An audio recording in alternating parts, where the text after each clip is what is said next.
আসসালামু আলাইকুম and welcome back to my new video. তো চলো আজকে আমরা একটা ড্রয়িং করতে চলছি। চলো আর কথা না বাড়িয়ে ড্রয়িংটা তো আজকে আমরা ও গাইস আরেকটা কথা যে আমি ট্রানজিশন দেওয়ার সময় একটা আওয়াজ হয়েছে যে কি ঝিকে ঝিকে একটা আওয়াজ হয়েছে, ওইটা তোমরা প্লিজ একটু ইগনোর করো। আমি ওই কথাটা আমার কেটে গেছে, তো আমি বলতে চেয়েছিলাম যে চলো কথা না বলে ভিডিওটা শুরু করা যায়, এটা বলেছিলাম। বাট আমার ওই শব্দটার কারণে এটা শোনা যায়নি, তো তোমরা কিছু মনে করো না, ওকে?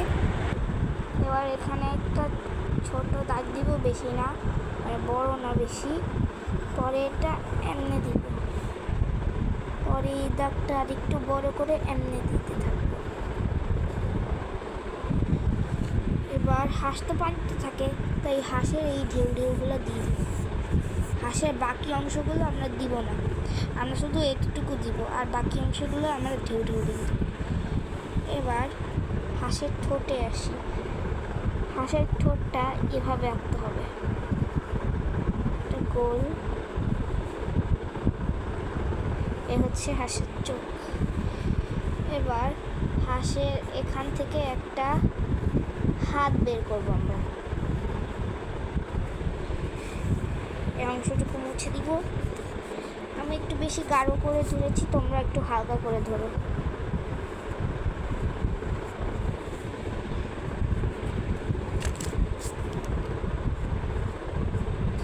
হয়ে গেছে।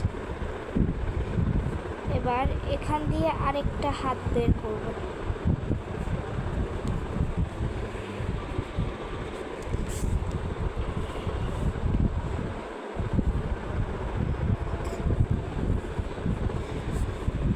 ব্যাস, আমাদের হাঁস রেডি।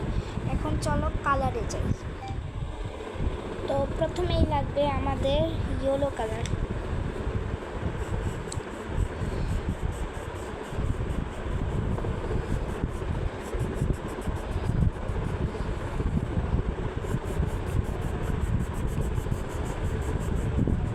গাইস, আমি প্রত্যেক ভিডিওতেই বলি আমার ব্যাকগ্রাউন্ডে একটু আওয়াজ হয়, তোমরা ইগনোর করো, কিছু মনে করিও না।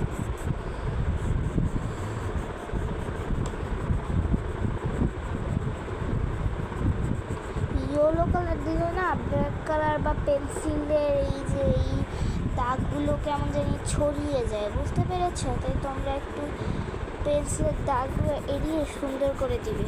তো আমি পুরো হাঁসটাকে একদম ইয়েলো কালার করে আসছি। তো পুরোটাকে ইয়েলো কালার করার পর এখন আমাদের লাগবে অরেঞ্জ কালার।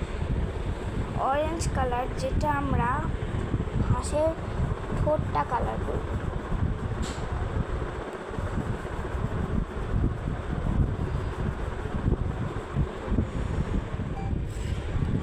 তো এবার আমাদের লাগবে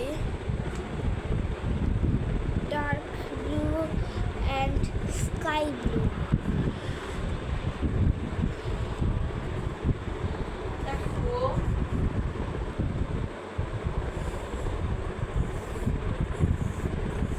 আমরা এভাবে ঢেউগুলো দিয়ে দিব। এবার এটার কাজ শেষ। এখন আমাদের লাগবে স্কাই ব্লু।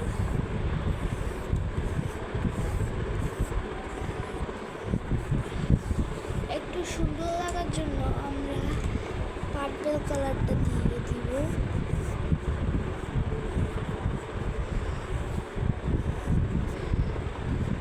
তো রেডি আমাদের হাঁস। সরি গাইস, একটু পড়ে যাচ্ছিল, তোমরা কেউ কিছু মনে করো না, ক্যামেরাটা পড়ে যাচ্ছিল। তোমরা তো জানো আমি কীভাবে ভিডিও করি। এই হয়ে গেল আমাদের হাঁস। তো ভিডিওটা কেমন হয়েছে অবশ্যই বলবা। যদি ভালো লেগে থাকে তাহলে লাইক, কমেন্ট, শেয়ার এবং সাবস্ক্রাইব করে দিও। তো আজকের পর্যন্ত এতটুকুই। টাটা, বুই বুই।